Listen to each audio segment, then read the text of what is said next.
and welcome to PL Radio, the official podcast of Phillips Lytle LLP. I'm Barlow Keener, special counsel at Phillips Lytle and a member of the firm's telecommunications industry team. We're very pleased today to have with us Marc Powell, managing director with Alvarez and Marsal, also known as A&M. Just a quick snapshot, we'll get into a little bit more of A&M. They have 15,000 employees and they do large public sector infrastructure consulting, such as the Hudson River Tunnel Project, which sits right below our building that we can see. Marc has over 3 decades of experience in digital infrastructure development and brings a wealth of expertise to our conversation today. So I want to just tell you a little bit about Marc and introduce him. He is highly educated. Marc is a Rhodes Scholar, which I always am so impressed with. As all of you know, the Rhodes Scholars, it's almost like getting a Nobel Prize. Not quite. He has a BS in engineering in physics from the University of Laval in Canada, if I pronounce it correctly, and a MS in electrical engineering and computer science from MIT, and an MA in economics from Oxford University, where he did his Rhodes Scholar work. He has done a ton of infrastructure projects, and we're going to talk about BEAD today, but just to give you a flavor for Marc's experience, he's done rail projects, Eurostar airports at Heathrow, the Port of Los Angeles, battery storage projects, Turnpike. He did Turnpike, worked on the Penn Turnpike project, California's I-15, the Wolf Bay Bridge, the Dulles Greenway, the Pocahontas Expressway. So you can see he knows a lot more than the typical BEAD consultant. But he's got a ton of BEAD experience already and telecom experience. He's worked for the Texas Broadband Office, the Arizona Broadband Office on BEAD and BEAD plans, the Missouri ARPA grant office or approach for a client, the Mississippi ARPA and BEAD plan, and the Puerto Rico state-funded $400 million plan. He's also worked for the Montana Broadband Office, the South Carolina Broadband Office, the state of Pennsylvania, IJA Funding Opportunity Assessment, and in Canada, the Infrastructure Ontario Canada Broadband Office. So with that introduction, I won't go to tell you about even the bigger, longer list of projects he's worked on. Marc has a ton of experience. So what we want to address, and we're going to talk about, is Marc's firm. They sort of handled the down in the dirt, I'll call it, work for ISPs and broadband firms. They help them execute. It's really what his specialty is. And so we're going to go through BEAD, which is not yet started, but just about. I'll say the gun has been fired and they're off to the races in a very slow way. And maybe we can talk about the process, Marc, a little bit. But what's the $42 billion BEAD fund is now the $21 billion BEAD fund. And there's 722 BEAD recipients across the country, just to give you a feel for the numbers, which will spend $21 billion. And just real quick, and Marc is going to get into this a little bit more, but fiber is 63% overall average. Fiber will deliver broadband to these rural, unserved customers and underserved. And 22% is fixed wireless and 10% is satellite. So with that, Marc, I just wanted to have you, welcome you and glad you're here. And if you could just give us an overview of what your firm is going to be able to provide to BEAD sub-grantees across the country. So yeah, thank you very much, Barlow. This is a great introduction. Thank you. Impresses everyone that I'm a Rhodes Scholar a lot more than impresses me because I know many, but I guess that that comes with the territory. But I was amazed when I got that myself.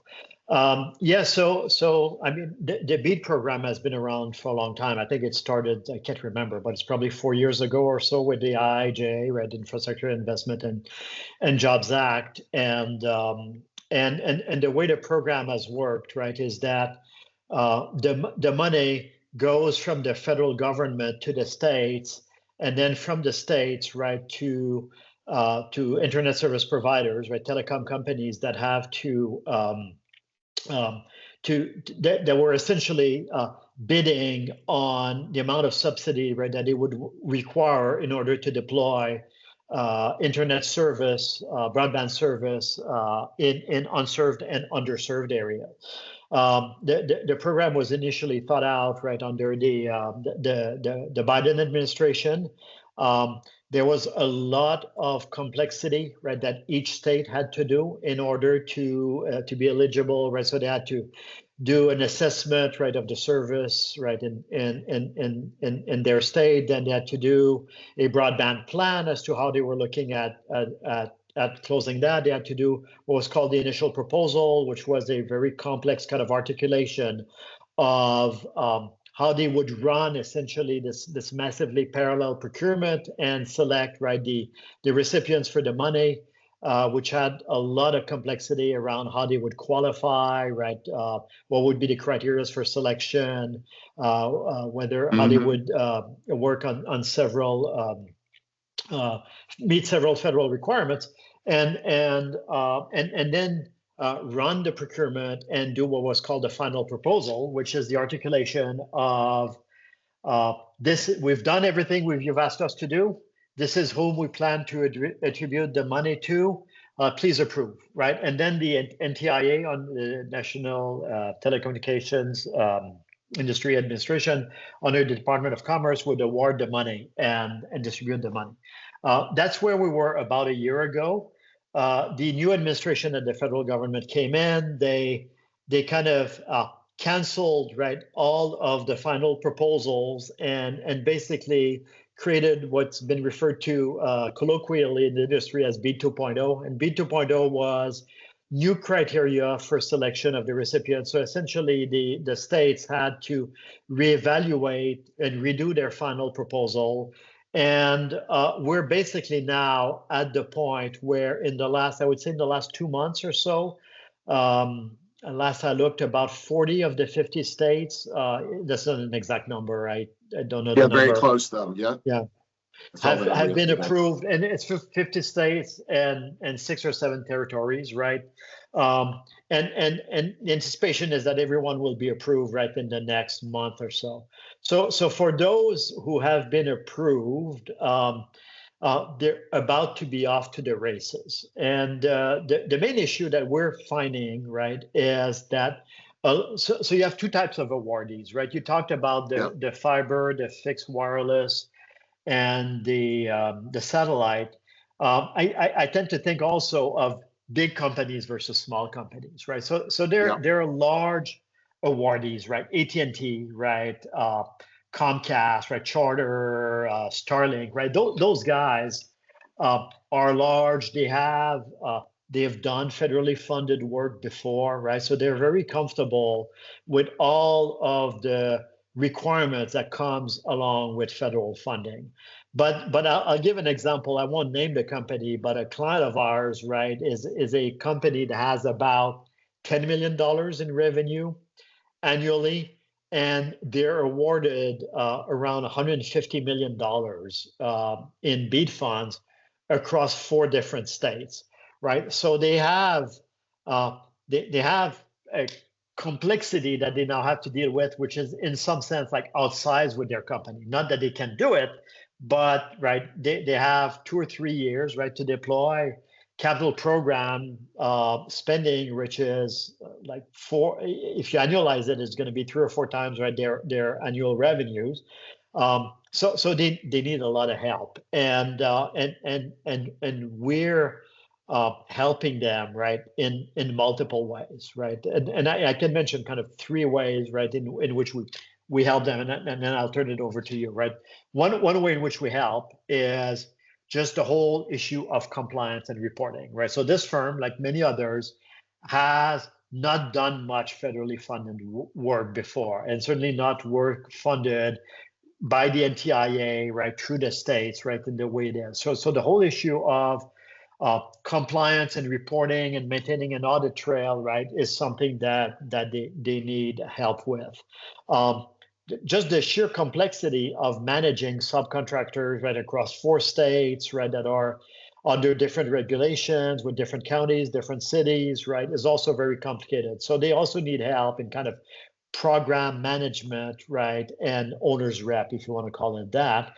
And then finally, right, there's a requirement of generating some matching funds, right, because BEAD cover 75%. Yeah, so you need a 25% matching fund. It varies. Some states are putting in some of that money, right? But in general, you need to find 25%. So they also need help with financing, right? So all of the above, right, together are the areas where we help those clients. Yeah, and maybe we could just launch. You mentioned several topics that I want to dig into in terms of the providers, really having difficulty, or it'll be a challenge for ISPs that have not done this before because of the grant requirement in the contract that they sign in the agreement. Yeah. But why don't we just start with the whole issue of Build America, Buy America, and tracking the equipment that they put in. And they, as I understand, you can correct me, but they have to certify that the equipment is Build America, Buy America approved. In other words, it didn't come from China. If you want to put a big picture over it, and that involves lots of items that they'll be buying. So how can these firms track that? Do they have to bring in new inventory systems that they haven't had before? So the federal government, right, under BEAD 2.0 has kind of simplified that a little bit. And I'm not an expert on Build America and Buy America. We have experts, right? But you can apply for waiver or certification, right, on the basis that there's certain types of equipment, right, that come under that categorization. There's certain types of equipment that do not come under that categorization. I think, Barlow, you're probably, right, as strong, or if not better, an expert, right, on that topic, right, than we are. But yes, right, it's certainly an issue, right, that may require them to go to different providers, right, than the ones that they have had before. I think of it as a relatively simple thing that they have to deal with, right? But it's one that they have to. So yeah, because an audit can come in and find a piece of equipment, and if it's not Build America, Buy America, potentially they could lose their funding. Right, correctly. Especially, and so they need to have inventory systems that are very, very accurate. And that goes to what about this cash flow issues? So I know that we've talked about that before. How's the cash flow work in terms of when they receive the federal funding and how they have to use their 25% and maybe even extra money?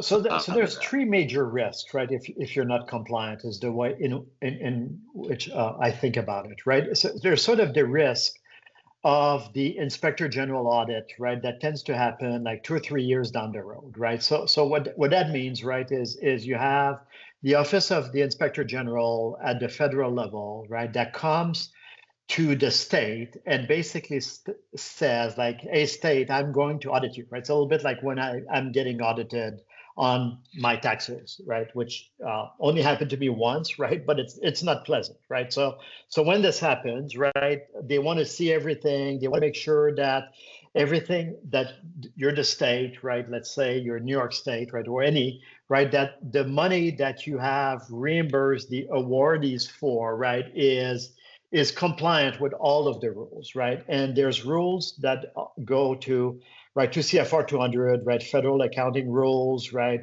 there Environmental Preservation Act, right, there's Historical Preservation Act, right, there's rules around prevailing wages, right, the Davis-Bacon Act, right, there's Build America, Buy America that you mentioned, right, and a lot of those are high level, but there's a lot of detail under that.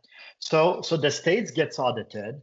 All of the states are putting in their contract, right, that if I'm getting audited and I get what's called a clawback, right, I get the federal government saying, like, you know what, out of the, I don't know, 2 billion that we gave you, if you're a large state, right, we're going to take like 200 million back, right? They have the right to claw that back, right, from the provider that was awarded the money.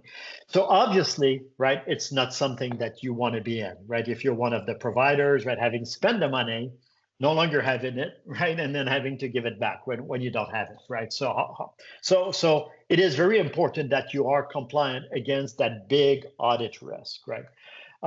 There's also kind of the in-year audit risk, right? Because the NTIA or the funding agencies may do an audit, right, during the year, and right, they are requiring, right, 6-month progress review, but they may decide to do an audit, which again, right, might throw, if it happens, right, at the state level, it might throw a loop into the reimbursements, right, at that point in time. And then finally, right, the state itself, right, on a month-by-month basis, right, or others, right, so each of the state is right now in the process of defining, right, their own reporting requirements, right there. I've talked to the state broadband director in Louisiana like a month ago or so. He's telling me, yeah, for us, it's going to be monthly, right? Arkansas is going to be monthly, right? They're all kind of defining those rules as we speak. And they may, right, if they find that someone is not compliant with the state rules, or they have a fear that they're also not compliant with the federal rules, they may say, you know what, I'm not going to reimburse you right now until you demonstrate your compliance. And that's really not something that you want to do if you're a provider, because then you need the money, right? You have subcontractors lined up, right? So you need the money, right? So. And what about the whole right along those lines? So they have 4 years to complete from the beginning. Yeah. So the gun goes off, and then they're off to the races, and they have 4 years to complete the project. But then in front of them, they have NEPA rules, they've got permitting rules, permitting issues, local municipal issues, pole attachment issues. So what happens if they, how do y'all help them stay on track to make sure that, they're sequencing correctly? Maybe you could explain sequencing as well. So what we do a lot, right, is project oversight, right, for large projects. And again, right, I'm not the best expert, right, but we have like professional engineers who actually kind of have spent their life, right, in project deployment. And a typical role that we play, right, is kind of call it the owner's rep, right? So it goes a little bit beyond that, right, but it is you're an ISP, you're going to have multiple subcontractors, right? Possibly one in each state that you're being awarded in, possibly multiple in each state that you're being awarded in, right? Most of those ISPs, right? I'll caricature a little bit, right? But they're a 4-person company, right? They have a CEO, they have a CFO, they have a chief counsel, they have a chief operating officer, they may have a head of a procurement, right? And everyone else, right, works in billing or the call center, right? It's pretty simple businesses, right? In a sense, even though they're technology businesses, right? So suddenly you're dealing with having to oversee, right, large construction projects in multiple locations, multiple states, multiple counties, multiple cities, different rules, right? You alluded to pole ownership, right? Different owners, right? It can be all over the place, different roles around attachment, all of that. So we played a role of essentially, and we often work with law firms, right, such as yours, right, of essentially, right, overseeing, right, on their behalf, right, those subcontractors, right, putting in place, right, tracking systems, both from a technology perspective, but just also from a manual perspective, verifying, right, that they are doing what they say they were supposed to be doing, creating a compliance matrix and making sure, right, which is the local regulation, making sure that everything is complied against, so that our client can have confidence, right, that their subs are doing what they're supposed to do it. They're documenting it properly, so they can document properly. They can pass it on to the state, right? Yeah. So let's talk about subs. You know, there are plenty of fiber companies, contractors that put fiber up on the poles and underground. And they've been doing that for years. And we've been in the fiber to the home business and the long haul fiber bits. I call it fiber, enterprise fiber. And so that brings up enterprise fiber data centers. So there is a rush on, as we all know, I heard today, half of the venture funds being spent today, I mean, I would include private equity, are going to data centers. So data centers need fiber, and data centers and fiber are also, they need also low power electricians, and they need trucks, and they need backhaul, and they need I don't know what to call them, the diggers. You know, they do the digging for to put fiber down in the conduit. So what strategy do the ISPs need to employ right now to get ahead of that, so that they don't run out of employees, they don't run out of subcontractors, they don't run out of equipment? How are y'all going to address that? Yeah, you're putting your finger on a very important point, even without going to data centers, just with BEAD, right, is the fact that all of those final proposals, right, are all being approved, right, at the same time, essentially, right, within 2 or 3 months of each other, right? So there's kind of a rush to capability, right? And so a couple of things that I'm seeing, right? I'm seeing ISPs, right? Most of them are saying, like, I'm going to build in 3 years or even in 2 years, right, as opposed to 4 years, right? I'm going to try to get out of the gate fast, right? And I'm going to try to sign, right, contracts, right, in advance, right, that are where I have some elements of guaranteed supply, right, and it's difficult, right, to do, but the earlier you are, right, the more chances that you are to have to do that, and plan, right, on rapid deployment.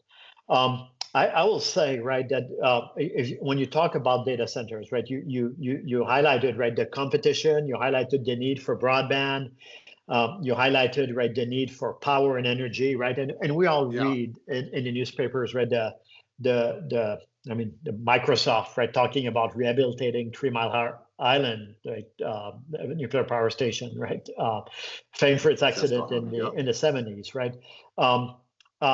There's also, right, a huge kind of rush to market there.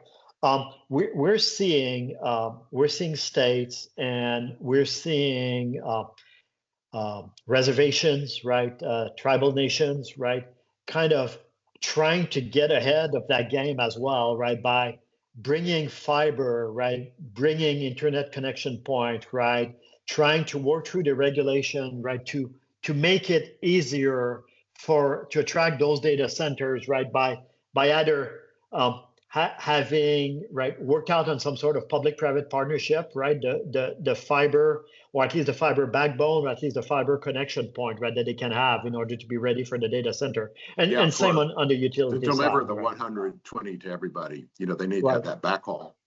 Right, exactly, and they see it as a win-win, right? If you can have essentially, right, if I can have a big pipe, again, I won't name names, but I can have a big pipe coming in my tribal nation, right, with a big connection point, it will help me deploy broadband to everyone, but it will also help data centers, right, come in. And you mentioned Arizona before, right? The Arizona broadband corridor, which was kind of based on that idea, right? We're seeing that as a model being deployed in other jurisdictions right now. Yeah.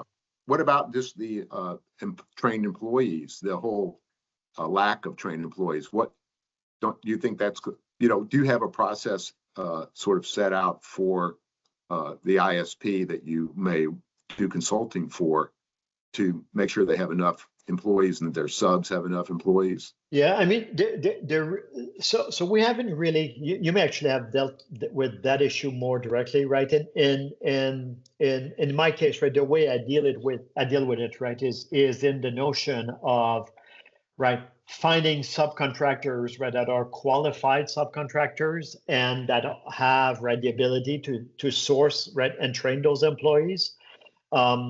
It's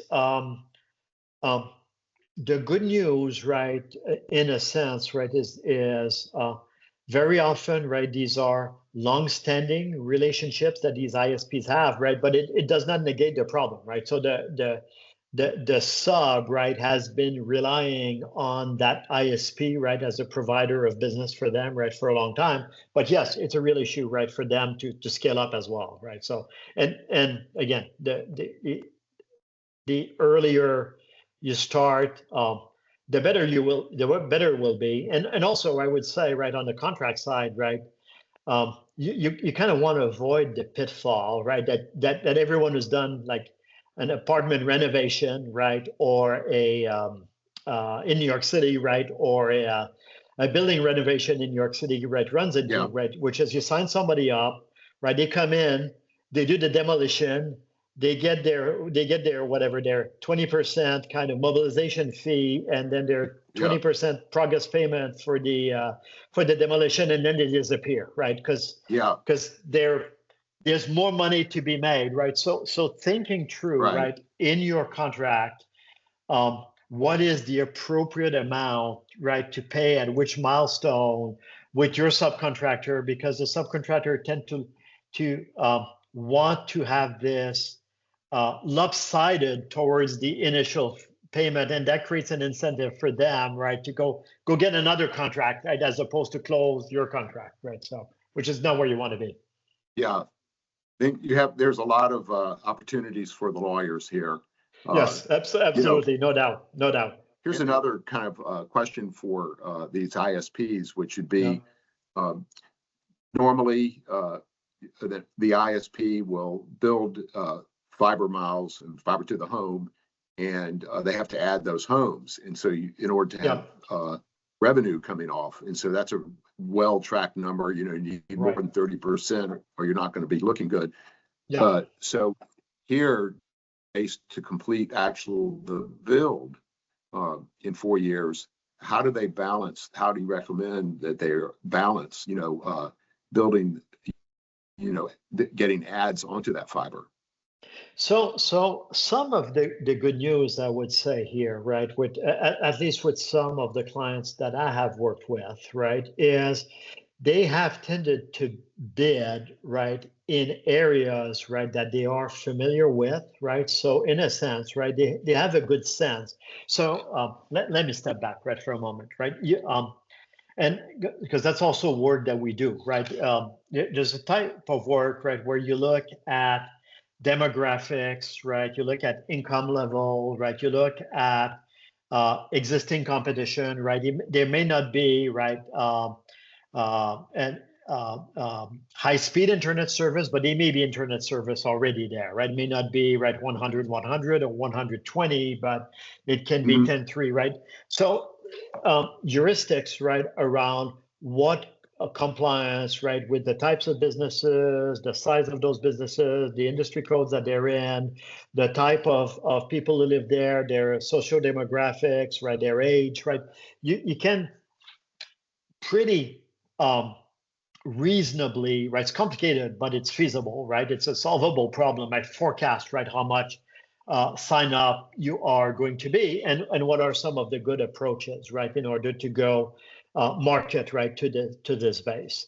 Where I was going to say, right, is I say we do this kind of work, right, within our telecom practice, right? They do a lot of that, and they do a lot of that, right, for private equity investors, right? And I'm a private equity investor, right? I'm about to acquire a company. I want to have a sense, right? I'm building my case on an investment plan, right? So I want to have a sense of the return on that plan, right? So they do a lot of that work. A lot of the BEAD recipients, right, are bidding in areas where they're already familiar with the area, right, and even have a history in the area. It's just that the cost, right, to deploy, they have known, right, those costs to be higher, right? So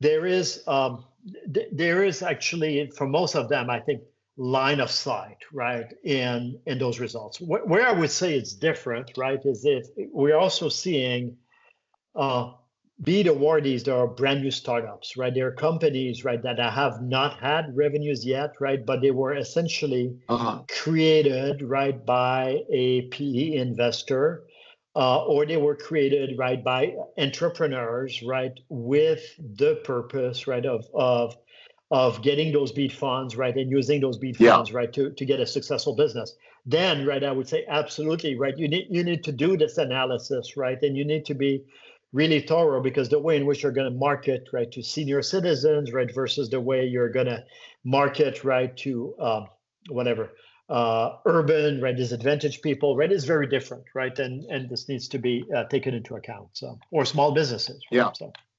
Yeah, it's going to be tough because they've been doing this already, but suddenly, they have in the past, they did have a race, but the race was to get households on and revenue, right. Not just miles, but now they have dedicated miles to build. And and I think that could be a real issue, is making sure that they add the revenues as they're going forward. So will you come in and your firm, help establish systems in these ISPs where they may not have build systems in terms of build out that before maybe they had some, you just layer on what they have? I mean, you all have done this for, like the highway, for example. Right, exactly. So we do this for large projects, right? We have a systems practice, right? And we have large scale clients, right? The big infrastructure entities, right? Across the US. I won't name them, right? But we all know who they are.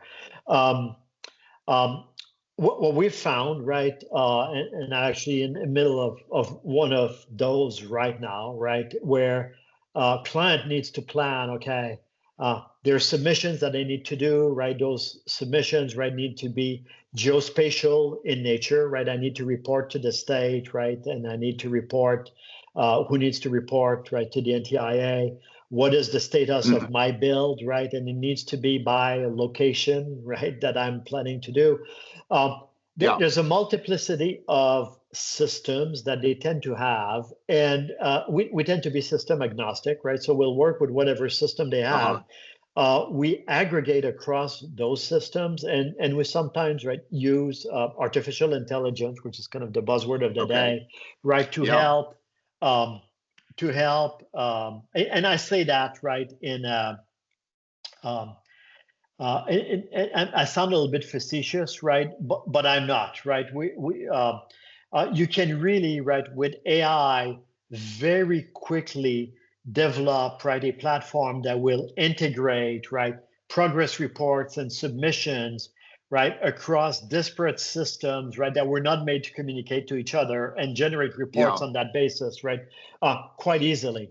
And in fact, we're working right now with a major state, right, in the U.S. Again, I won't name the client, right, but because I'm not sure of the level of confidentiality, right, but on simplifying their permitting process, right, across areas of infrastructure and commercial development using artificial intelligence, and it's pretty amazing, right, what you can do. So I remember there's some company that artificial intelligence designs the network itself on the fly, which I think I'm sure we'll see more of that. Artificial intelligence isn't perfect at designing a building, but you would think they'd be able to design a fiber network strung on poles. I know of companies that do that, right? Where I'm most impressed, right, is when you use artificial intelligence to sort through documents, right? So you kind of say, okay, I've my contractor, right, and they're producing progress reports, right, and I need to map those progress reports against regulation, right, in these specific, right, locations, and then I need to, right, demonstrate, right, how all of that, right, is progressing, and aggregate that, right, at the state level, and make a point about compliance. It's amazing how you uh, how artificial intelligence can accelerate, right, you're getting to a result, right? It won't replace, right? We're familiar with the issues with AI, right? The hallucinations, right? The fact that at times, right? Yeah, but people make mistakes too all the time. Right. No, exactly. Right. It makes mistakes, right? So you certainly need an overlay. No, but it I was can saying, be it can be a real accelerator. Yeah. You have people also make mistakes. Yes, do you yes, trust of course. Waymo more than you trust the driver who's a nutcase, Right. which a lot of people are out exactly. there. Right. And So especially those who live in New York City have all seen these nutcase. I used to live in New York City, so these drivers, or Boston too. Yeah, Boston drivers. We're about to enter into this wild world. You got data centers are popping up. The fiber providers are going, all this money is going to come in. There's going to be the BEAD rush. On top of that, private equity has poured tons of money into building fiber to the home, enterprise fiber. I mean, it is the age of telecom. And we're sitting on it on the beginning. Really, this year is just going to be phenomenal, I think. So no, it's certainly it's an exciting time for us. We're seeing it, right? It's the number of clients that we have in this space, right, and the number of people who reach out, right, almost on a daily basis, right, wanting to hear about, right, how we can help, right, is just tremendous. So it's very exciting for us. Yeah, and I'm sure it is for you as well. Yeah, I was going to say, if you have like a final word for the ISPs, the fiber ISPs, and also fixed wireless out there, for advice as they begin, that ones that have won BEAD awards, what advice would you give them to follow? So what I would say, right, is the BEAD 2.0, right, the revised version of BEAD under the current federal administration, right, has made things simple, right? It's simple. Well, I should say has simplified things. It's simpler, but it's not simple. It's still quite complicated. And I would say, right, it is in your best interest, right, to work with people who've done this before, right, who know what to look at. And I think most ISPs know that, right, because most of those small ISPs, right, they may have had a CAF grant like at some point, or an RDOF grant at some point, right, and they kind of figured out, right, the compliance, the reporting on their own, right. They got maybe like slapped on the fingers a little bit, right, once in a while, right. But it was okay, right. They could it was small and they could deal with it, right. But now they're telling us, my chief operating officer, right, is used to running a stable company, right. Is not used to running tens of hundreds of $1 million capital program, right. My compliance officer, same thing, right. They're not used to dealing with all those issues across multiple states, right. So we need help, and the good news, right, is the funding also allows for that help, right. It allows for up to 5%, right, to be spent on administrative expenses, and a lot of that help is not even administrative; it's project money, right. It's necessary to deliver the project. Permitting and pole attachment agreements and all the things that we do as attorneys and the compliance side. So and we can be very efficient, right? Like because we do it a lot, right? It's not like we need to learn how this is done, right? We do this all the time. So and they've got to certify these reports that they send in, which basically under oath, we'll call it, or something close to that. They better we're dealing with that right now as well, right? So how do you do that? We have to be correct. Okay. Correct. Yeah. Well, this is, and then I wanted to ask you one personal question. What's the most exciting professional project you've done in your career, in your long career Just as a So tidbit. I've done a few exciting things, right? You mentioned some Just of that. one. I worked on setting the Canadian Yeah. Infrastructure Bank, right? That was very exciting. Yeah. What was the most exciting one? I think the most exciting is the self-service in the New York City subway, which I worked on, Okay. right? It's $2 billion revenue risk, full revenue risk P3, right? No commitment of money from the MTA, right? That was very exciting. Since we're talking broadband, right? That was, and everyone, right? If you're, I no longer live in New York, right? I have been for several years, right? But people, right, when in New York say, oh, you worked on that. That's really cool, right? So. Yeah. You can use your phone to get on. Is that Yes, call it? exactly. Yeah. Well, Mark, thank you very much for being our guest today.